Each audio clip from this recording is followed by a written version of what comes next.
My name is Jillian Parekh, and I'm a lover of all things orange chocolate. Think One Tree Hill is way better than the OC. And as a person who stutters, I hope to one day inspire women with invisible disabilities to overcome their limiting beliefs and start the business of their dreams, just like I did. I'm a mindset coach specializing in imposter syndrome, helping women beat their inner imposter using neurolinguistic programming, hypnosis, and time techniques. And this is the From Imposter to Empowered podcast.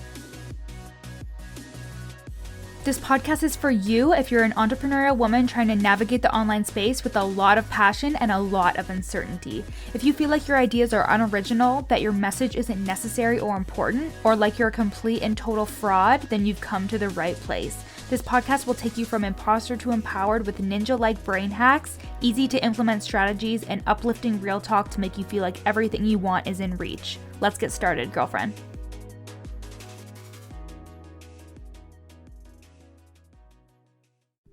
Hey guys, so this week's episode we have Larissa Parekh, and yes, the name. Larissa is my younger sister. She's 2 years younger than I am, and she actually started her public speaking coach journey 2 years after I started my coaching journey as a mindset coach. She's been public speaking since 2017 in her job as a recruitment officer for a university here in Ontario, Canada. And this was a really great episode. It was the night before my 28th birthday, so March 20th, and actually it's the 21st today, so today's my birthday as I'm recording this intro, and we were just hanging out, chilling during like all this COVID-19 drama llama, so we're trying to social isolate together, and I was like, do you want to record an episode with me? And she said, yeah. So this was really fun. We definitely recorded one and realized most of it didn't record, so we had to re-record it. So if you hear us talking about, well, you said this before or whatever throughout the episode, that's what that is. But I'm really excited to get you guys hearing about Larissa's journey as a coach, her bouts with imposter syndrome. Chester's really excited too. That's why he's rooting around in all my stuff in the office here. But I'm so excited for you guys to hear this episode, and let me know your feedback. Let me know if you liked it, and it's gonna be really funny because when we get together, it's just like chaos, and we usually crack a lot of jokes and say a lot of dumb shit. So I'm sure you guys are gonna love it. Here you go. While we're at it? Do I want a what while we're at it? A cookie. I think we're good. Definitely gonna leave this in the episode though. Great. Hello, everybody. Hello, everybody. Welcome back. Wait, can you start over? I just called myself a fat ass. No, we're gonna leave that On in. your podcast. That, my friends, is what self-talk shouldn't sound like. Glad I can be here today to set the example. So glad. Okay, guys. Wait, where's my water bottle? Oh my God, it's Seriously. right there. Where? It's right there. Okay, My guys. thick thighs were in the way. Hello. This is my podcast. Welcome back to the From Imposter to Empower podcast with me, your host, Jillian Parekh. I am here today with Larissa Parekh, and I know you're thinking. Nope, you're thinking. Same last name. No relation. We don't know each other. Okay, first of all, there is no relation. That's not what we discussed. You were supposed to say two-time Grammy nominee, better-looking sister of the two. Oh, right. I didn't know that you had a Grammy. Only. Sorry. Larissa is a public speaking coach, and she owns her own business called Soapbox Moments, Hell which yeah, was I do. Coined by our mother. Is that correct? The term soapbox was I put the moment at the end, which really put it together. Basically, you did nothing. Basically, I'm the creative in this process. Right. Larissa, thank you so much for doing this episode. So actually, it's really funny because we're literally on my couch. It's the night before my birthday. My birthday's tomorrow. I'm turning 28. That's what night before means. Yes.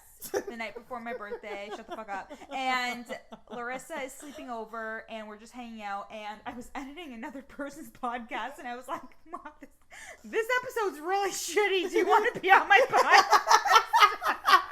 And she was like, okay. So we have a lot of ice cream. We're gonna watch a movie on Disney Plus. Tell them what it is. Cheaper by the Dozen. Yeah. Classic. Hilary Duff in her prime. I don't know. Steve I Martin. feel like she's in her prime, and She's always in her prime.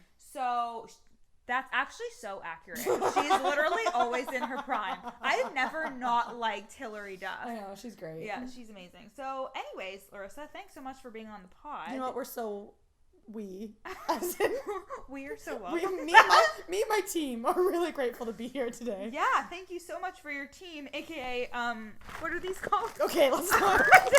Dark chocolate chunk cookies. Okay, let's leave the cookies out of it. Thank you so much for being here. Thanks for also leaving me a cookie, considering you ate 2 sleeves.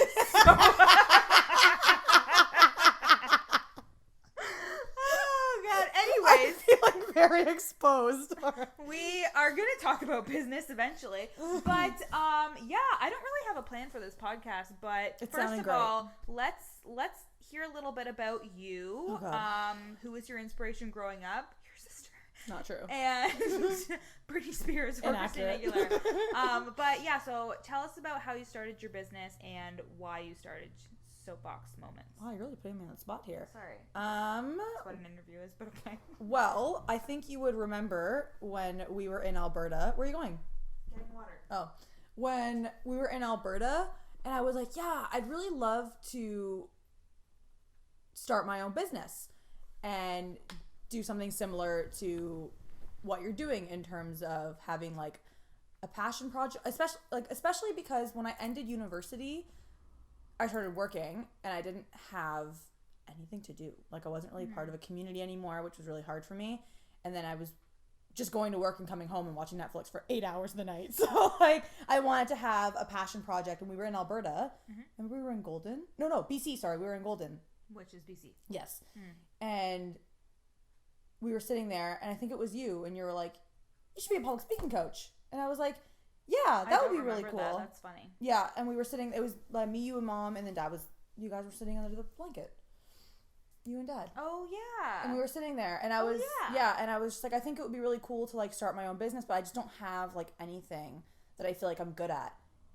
And you and Mom were like, you literally public speak all the time, because my job isn't, if all of you viewers on here, I work with the university and I'm a recruitment officer. So my job is literally to travel around Ontario and give presentations and public speak all the time. Yeah.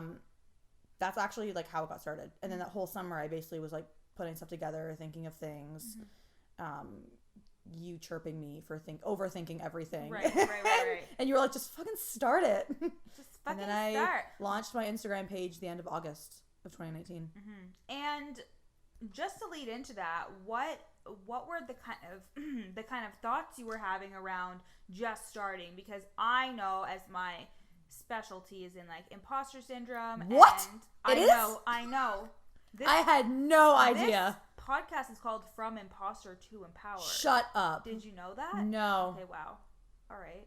You can get the fuck out.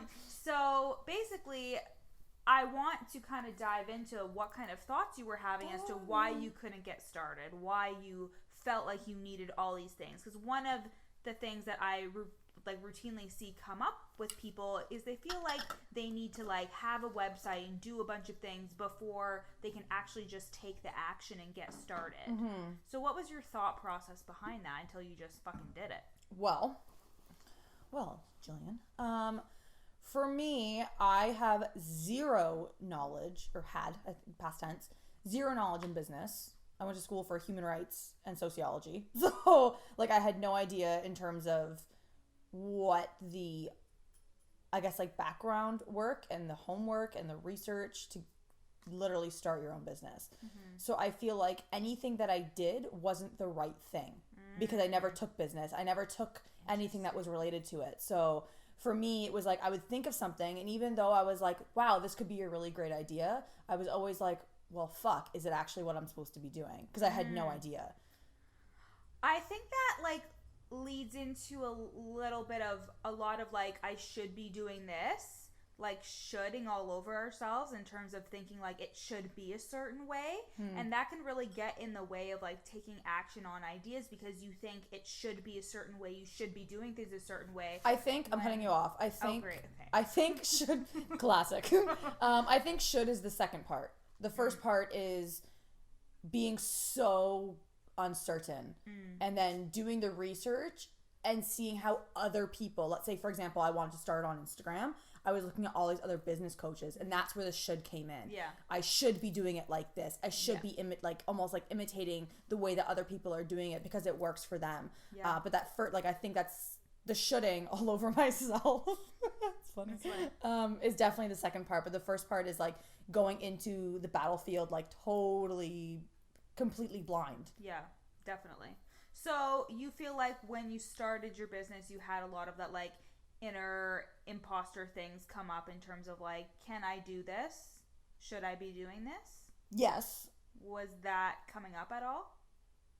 Like that's what it was. Yeah. Like the whole time. But like you're never like, oh my God, I suffer from imposter syndrome. Like you're never like thinking that, but it's just like I overthink all the time because I want it to be perfect. I want it to be good, and I want it to like illustrate like I want it to be me.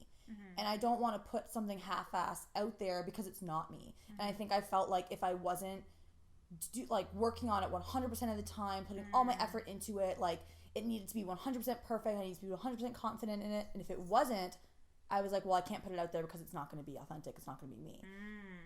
So like when it comes to perfectionism, that is definitely like a component of feeling like an imposter because you think it's not good enough unless it's perfect. So it can really be hard for people to put things out there because they're like, if it's not perfect, then it's not good enough, and I don't even want to try.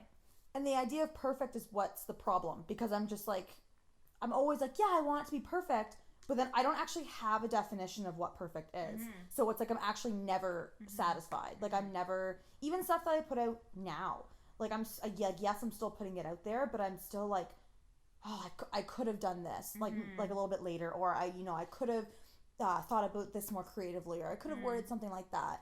I think the idea of perfect is the most frustrating thing because we want to do our best, but we don't know what our best is all the time.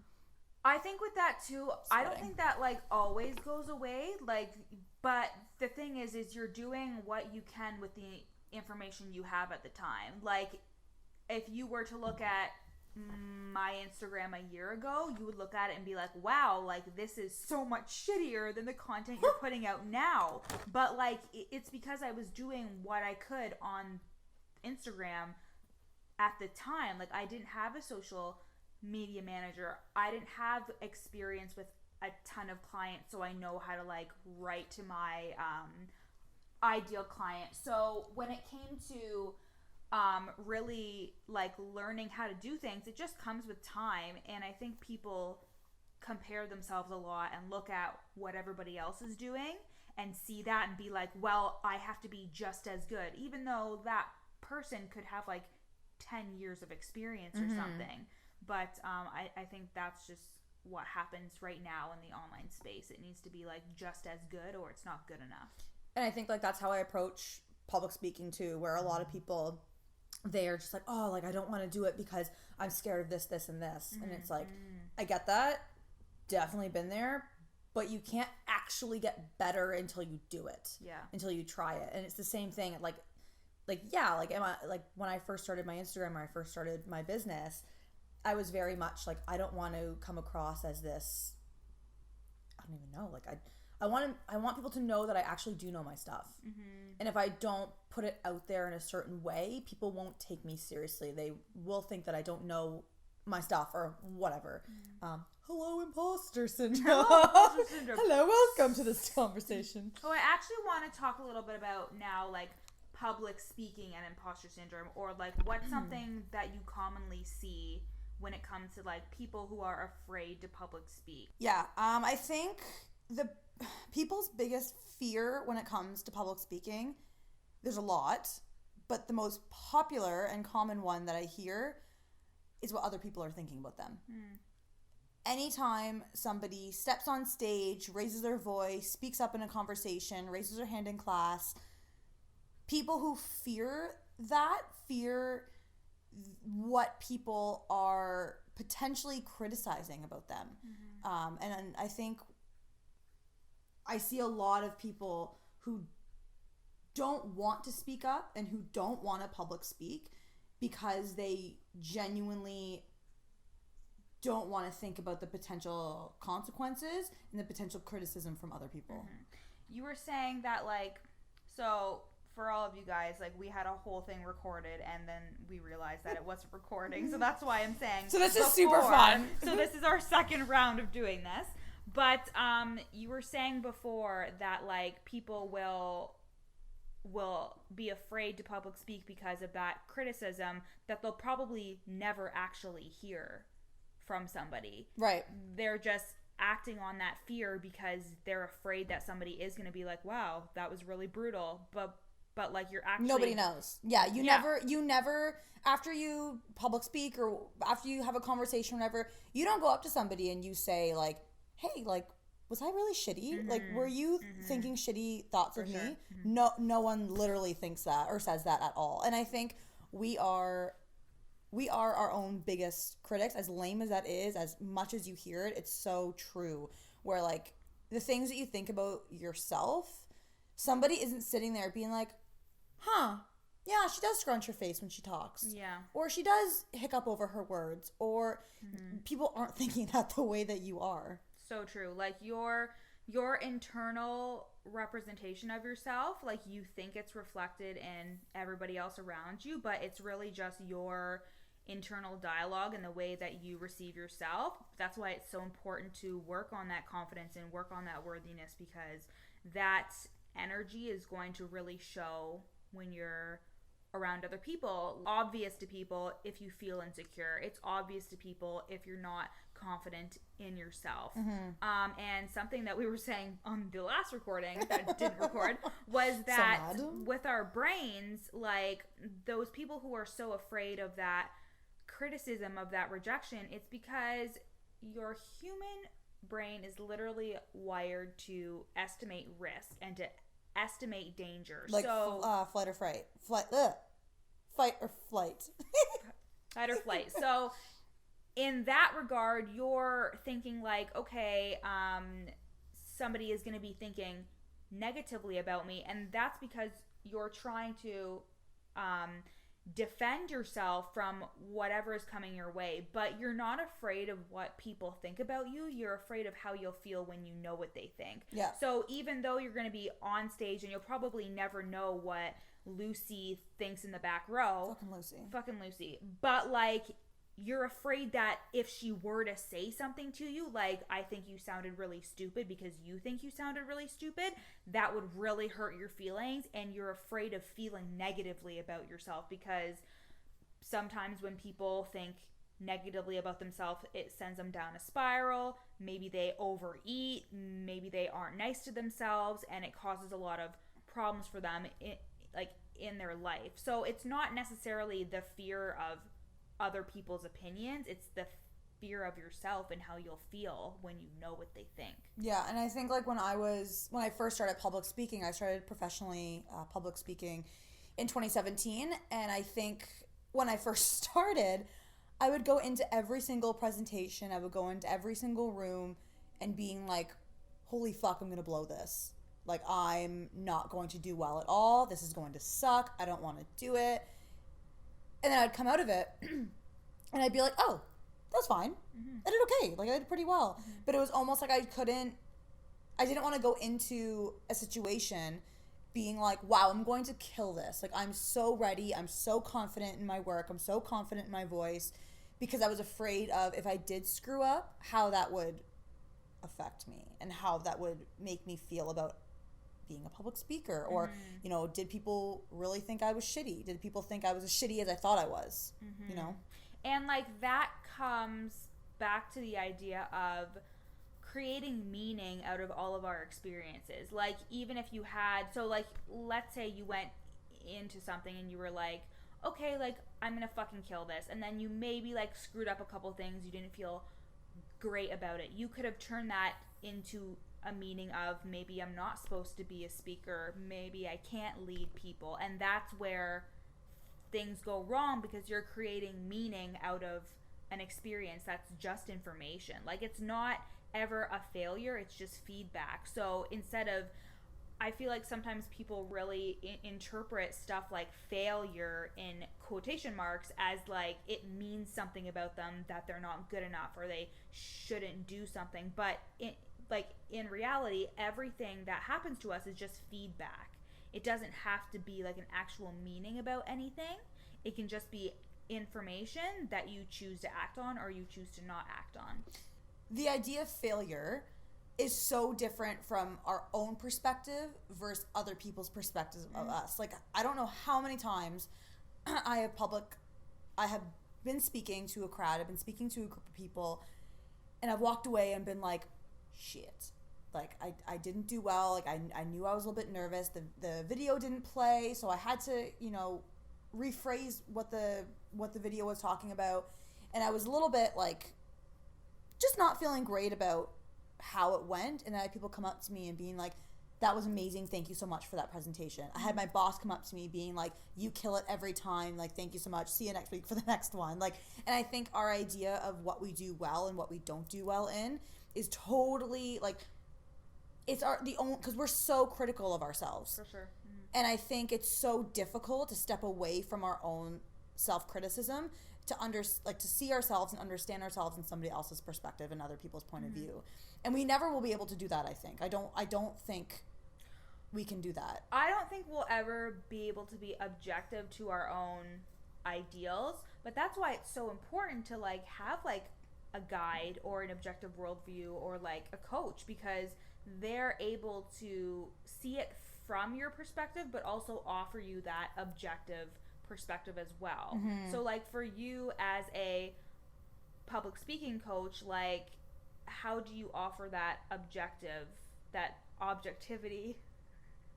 How do you offer that objectivity to your clients? Like how do you help them through becoming a more confident speaker?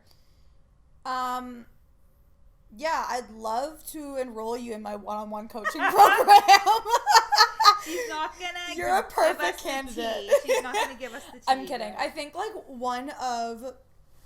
it's funny because I think one of the first things that I tell people when, especially the people who come to me and they're like, I'm really worried about what other people think of me. I'm really worried that other people won't understand my personality or they won't see my personality shine through, whatever the heck they're saying. The first thing I actually tell them is that they're not that important. And I think it's hilarious because they're like, why am I paying you? And it's true. You're though. Not like that special bitch. But it's like, we're not that important. We are not. Like, we are not that important in the sense that somebody is going to be so critical and think about you so much all the time about how much you screwed up, what you looked like. Nobody's going to think that way. Only you are. So true.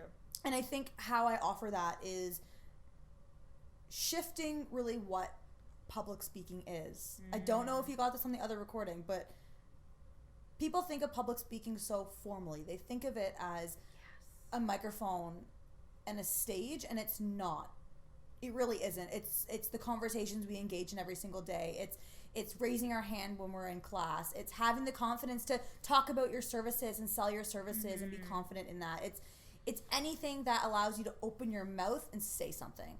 And I think we forget that. Yeah. And we approach it so differently. But when it comes to public speaking and when it comes to speaking up and talking to people, you have to remember that you're not talking to a room full of people. You're having a conversation and you have something to say. Yeah.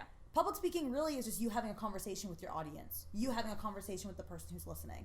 And even if it's one person, 5 people, 50 people, 500 people, you're still opening your mouth, saying what's on your mind, speaking your truth, and telling your story in some sort of way. And I think we forget the essence of what public speaking is, and we label it so scary. Yeah, that's very true. Like, we think of it as a goddamn spotlight all the time, but it's really like you and I talking right now. Like, we are practicing our speaking skills every single day. We are genuinely engaging in public speaking all the time. And I think redefining and reframing what public speaking is the best thing to do to make you feel confident in raising your voice and using it.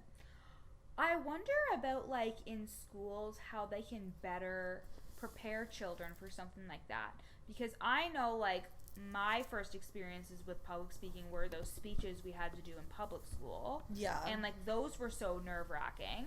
And then after that, it's like you go in front of your peers in like high school and you have to do like presentations, and they are so formal and they are so scary that like some people like develop an aversion to it in terms of like thinking that it's such a professional thing. Well, okay, so think back to when you're in public school. They want you to write your speech. Yes. Remember, they wanted us to write our speech, memorize the speech, and then repeat it. That is not, like, the way that you write is not the way that you speak. So true. Mm-hmm. Right? And it is completely different. So it's very unnatural to stand up and read a script that, yes, it is your words, but it's written, and it's not the same way that you would actually speak. And that's how we've been programmed to think about public speaking. We think of it so formally, but it's not. And that's the problem. We think of it as memorizing a speech all the time, and it isn't. It's sharing your message and spreading what you're passionate about, and literally just opening your fucking mouth and speaking your truth. And you were also saying on the last recording that like you can't get better at it until you like continuously practice it. And like even if you think that like you're not practicing because you're not on a stage, like you're doing it all the time. If you're on your Instagram stories talking and like you're having a hard time like staying within those like 15 seconds or whatever, or you feel like you're doing like so many slides because you have so much to say, like there are so many different opportunities to practice your public speaking, doing stuff like this, like doing like episodes on a podcast or doing an IGTV or an IG live. So like especially with coronavirus, we have the fact that we can't get into rooms with people, but like you're still public speaking by showing up on live, talking on stories. You're still doing that every day, and the more you use your voice, the more you hone your message, like you can get it across in a better and more efficient way. I think I was also talking about this on the last recording, how the episode that I decided to not do because we still love you. I'm never going to release your name. But like the episode I decided to not release and wanted to record this with Larissa instead was because that interview was just so rigid. I had set questions that I wasn't even listening to the other person. I was just on to the next question. I was so nervous. So it was very like, it just wasn't a great episode. And I feel like that was in September. So now I feel like I've really like honed my message and really like know that I'm just speaking to that one person who needs to hear what I have to say. And I don't need a script. I don't need like to have a rigid set of expectations or rules that I need to follow. I just need to say whatever comes to mind because my ideal client is going to hear it and they're going to like just really receive what I have to say. Yeah. And I think that's literally the essence of public speaking, is just communicating with somebody who's willing to listen. And everybody's listening, right? Like we have 7 billion people in this world, but every single individual is valuable to society. And every single story of 7 billion people, every single story matters and makes up. Okay, so we have the quote. That's the quote. Okay, you have to re-say it because it's recording now. Okay, go. There can be 100 people in the room and 99 don't believe in you, but one does. That was very creepy and weird. I don't know why I said it like that. But that's the quote that I thought of, and it's because like there could be 100 people in the room and one person just has to receive your message, just like on social media. You could be speaking to your thousands and thousands of Instagram followers, which I definitely for sure have. Right. And you're speaking to them, and one person could hear your message and be like, I need to work with this person. And I think that's just like the essence of everything we do as service providers, is like you're not ever gonna work with everybody in the world, but like what you do and your energy and who you are is gonna like resonate with somebody. Your story is gonna resonate with somebody, and that's why it's important to use your voice. To use your voice and share your story, whatever whatever it is and however it sounds, and owning your flaws and owning your voice and owning your story, even the parts that you don't necessarily love and enjoy. That's all part of the process. Yeah, and like I think when you do that, you give other people permission to love and acknowledge the parts of themselves that they don't necessarily love. He's eating your hair. Chester's eating my hair. He's like, is it breakfast time yet? It's He's like, you guys have recorded this 5 times. Anyways, Larissa, we're going to end this how we ended it the last time. The Fast 5? No Fast 5. Why? That's what ruined us last time. We were like, Fast 5? I looked at it, not recording. Saved us more time. Your inner imposter, what was her name again? I don't have a name. I don't know. She sucks. It's very helpful, and everybody loves this exercise. You better participate. Can I name it Jillian? No, that's a beautiful name. What is it? It's Cecile. Oh, it was Cecile. It was Cecile. So Cecile is your my alter ego, my drunk alter ego. Your No, inner imposter's name. Hey. And what is your higher self's name? So some people do like Sasha Fierce. I have Rachel because that's my middle name. I feel like I've never thought about naming my higher self because I am my higher self. Wow, so inspirational. Bunch of bullshit. This is from imposter to empowered. I'm fucking empowered. We're on the journey, but we're not quite there yet. I'm there. Anyways, set. Larissa, thank you so much for being on the pod. Now we're going to watch Cheaper by the Dozen with Hilary Duff, because is there ever not a good time for Hilary Duff? There's never. Tell us where we can find you on Instagram and your website. Sure can, Jillian. So you can find me at Soapbox Moments on Instagram, and if you want to know what Soapbox Moments means, check out the highlight on my Soapbox page. And then my website is www.soapbox-moments.com. Thank you so much again for being on the pod. So welcome. Love being on the pod. Yeah, this has been really great. Great. And I'm gonna pour a glass of wine. Okay, great. It's my birthday in half an hour. Oh my god, it's already 11:30? Yeah. So again, thank you so much for being on. If you guys are interested in one-to-one packages or group coaching with Larissa, or workshops or any of the, like, if you are in the Toronto area, or you want to grab a coffee or tea. I drink tea, but or you want to grab a tea with Larissa. I like to talk a lot. She loves to talk. Talking. As you can tell, it's been like half an hour. So you can definitely reach out to her on Instagram or go through her website. So Thank you guys. Talk to you later. Bye. Bye. Thanks so much for listening to the From Imposter to Empowered podcast with me, Jillian Parekh. If you loved this episode, take a screenshot and share it on your Instagram story. And don't forget to tag me at Your Coach Jill. Of course, I'd love for you to rate the podcast 5 stars and leave a review. And if you screenshot your review and send it to me at Your Coach Jill on Instagram, I'll send you a free gift. At the very least, make sure you follow me on Instagram, again at Your Coach Jill, for tons of free content, strategies, and inspo. See you next time.